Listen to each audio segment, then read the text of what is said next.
കർത്താവ് യേശു മിശിഹായ്ക്ക് സ്തുതിയായിരിക്കട്ടെ.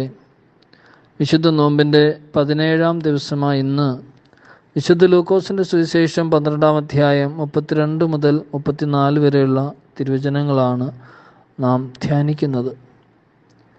ചെറിയ അജഗണമേ ഭയപ്പെടേണ്ട എന്ന് തുടങ്ങുന്ന തിരുവചന ഭാഗം.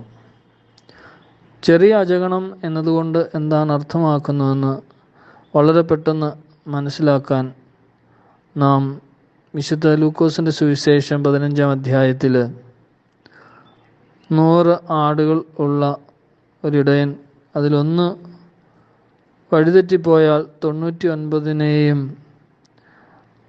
ഉപേക്ഷിച്ചിട്ട് ആ ഒന്നിനെ അന്വേഷിച്ച് പോകുമെന്ന് പറഞ്ഞത് നാം ഓർത്താൽ മതി.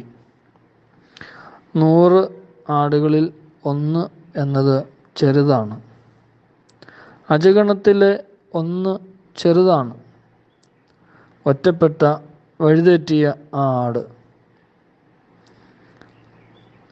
വളരെ ന്യൂനപക്ഷം എന്ന് നമുക്ക് വിശേഷിപ്പിക്കാൻ സാധിക്കുന്ന ഒരു വിഭാഗം. സ്വന്തം കുറ്റത്താലും മറ്റ് പല കാരണങ്ങളാലും ദൈവസാന്നിധ്യം അനുഭവിക്കാൻ സാധിക്കാത്ത അവസ്ഥയിൽ, അങ്ങനെ അനുഭവിക്കാൻ സാധിക്കുന്ന ഇടങ്ങളിൽ കടന്നു ചെല്ലാൻ പാടില്ല എന്ന നിയമവ്യവസ്ഥയുള്ള അവസ്ഥയിൽ ജീവിക്കേണ്ടി വരുന്നവർ. ലേവ്യരുടെ പുസ്തകം 21-ാം അധ്യായം 16 മുതലുള്ള തിരുവചനങ്ങളിൽ നാം ചില ആളുകളെക്കുറിച്ച് അപ്രകാരം പരാമർശിക്കുന്നത് കാണാം. കുരുടർ, മുടന്തർ, വികൃത മുഖമുള്ളവർ, പതിഞ്ഞതോ അധികം പൊന്തി നിൽക്കുന്നതായ മൂക്കുള്ളവർ, ഒടിഞ്ഞ കയ്യോ കാലോ ഉള്ളവർ, തീരെ പൊക്കം കുറഞ്ഞവർ, കാഴ്ചയ്ക്ക് തകരാറുള്ളവർ, ചൊറിയോ ചുണങ്ങോ ഉള്ളവർ, ഉടഞ്ഞ വൃഷ്ണങ്ങളുള്ളവർ, അപ്രകാരമുള്ളവർ വിശുദ്ധ സ്ഥലത്തേക്ക് പോകാൻ പാടില്ലാത്തവരായിരുന്നു.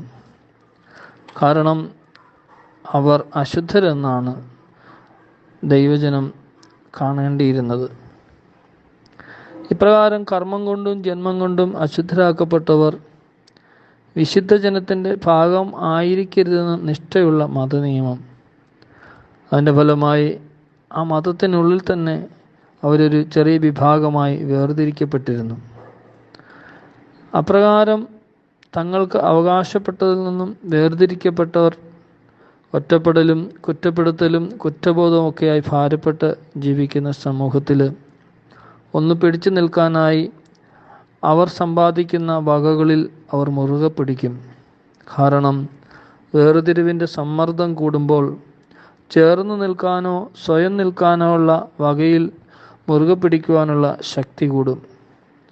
അതൊരിക്കലും വിട്ടുകൊടുക്കാൻ അവർ തയ്യാറാവുകയില്ല.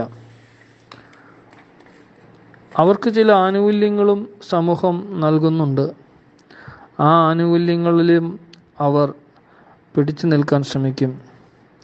അല്ലെങ്കിൽ ആ ആനുകൂല്യങ്ങൾ നേടിയെടുക്കാനായി അവർ പരിശ്രമിച്ചുകൊണ്ടിരിക്കും. എന്നാൽ കർത്താവ് പറയുകയാണ്, ആ വക സമ്പത്ത് വിറ്റ് ദരിദ്രർക്ക് കൊടുക്കുക എന്ന് പറഞ്ഞാൽ, ദരിദ്രർ എന്ന വാക്കിൻ്റെ അർത്ഥം സ്വർഗരാജ്യം അവകാശമായുള്ളവർ എന്നാണ്. കർത്താവിൻ്റെ മനുഷ്യാവതാര ജീവിത കാലഘട്ടത്തിൽ കർത്താവ് അപ്രകാരമുള്ളവരോട് ചേർന്ന് നടന്നതായി നാം കാണുന്നുണ്ട്. സ്വകാര്യ സ്വത്ത് സ്വർഗീയ സമ്പത്തിലേക്ക് കൂട്ടിച്ചേർക്കാനുള്ള ഒരാഹ്വാനമാണ് ഈശോ ഇവിടെ നൽകുന്നത്. എന്ന് വെച്ചാൽ, ദൈവം നിൻ്റെ ജീവിതാവസ്ഥയെ നന്നായി മനസ്സിലാക്കുന്നവനാണ്. അവിടുന്ന് തന്നെ സ്വയദാനം ചെയ്ത് നിന്നെ സമ്പന്നനാക്കാൻ ആഗ്രഹിക്കുന്നു. ആ മഹാസമ്പത്ത് സ്വന്തമാക്കാൻ നീ ആഗ്രഹിക്കണം. അതുകൊണ്ട് നിൻ്റെ സ്വകാര്യതകളെ, നിൻ്റെ ജീവിതാവസ്ഥ കൊണ്ട് നിനക്ക് വന്നു ഭവിച്ച പിടിവാശിയും അപ്രകാരമുള്ള അവസ്ഥകളുമൊക്കെ ദൈവരാജ്യത്തോട് ചേർത്ത് വയ്ക്കാൻ, ആ സ്വർഗീയ നിക്ഷേപത്തോട് ചേർത്ത് വയ്ക്കാനുള്ള ഒരു ആഹ്വാനമാണ് ഇന്നത്തെ സുവിശേഷം നമുക്ക് നൽകുന്നത്. ദൈവം നമ്മെ അനുഗ്രഹിക്കട്ടെ.